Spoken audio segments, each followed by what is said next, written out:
Le poste frontalier d'Ogatumba sera de nouveau fonctionnel prochainement. L'annonce a été faite ce lundi 3 mai par le comité de crise sur la prévention et la lutte contre la Covid-19.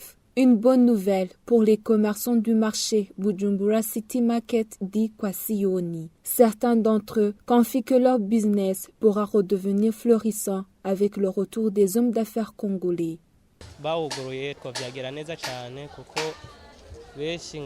Si la frontière devient une fois fonctionnelle, ce sera une bonne chose pour nous car les Congolais constituent notre principale clientèle. C'est un ouf de soulagement, une joie immense pour nous s'ils ont pensé à ouvrir la frontière car on pourra enfin exercer notre business facilement.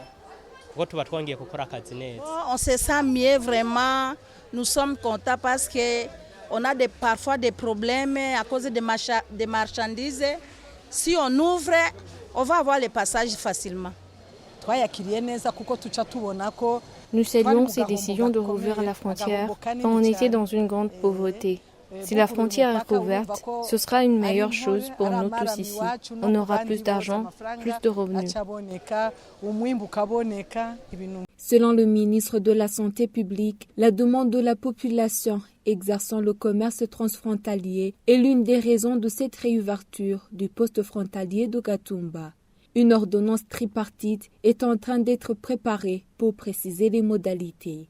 Nous avons analysé ensemble les voies et moyens pour pouvoir rouvrir la frontière, le poste frontalier d'Ogatumba, parce que nous avons vu que parmi les personnes qui sont dépistées positives, il y a même des compatriotes congolais qui demandent la permission pour pouvoir venir se soigner pour d'autres pathologies ici au Burundi, mais parallèlement on trouve qu'ils aussi ils ont le Covid-19.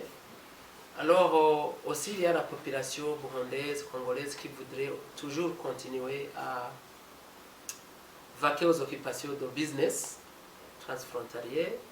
Alors il a été suggéré qu'on puisse se préparer et construire des bâtisses au niveau du poste frontalier d'Ogatumba rapidement pour pouvoir rouvrir, mais aussi il y a une ordonnance tripartite qui est en train d'être préparée pour préciser les modalités, parce que certainement que la population qui voudra venir va contribuer pour pouvoir avoir des tests suffisants.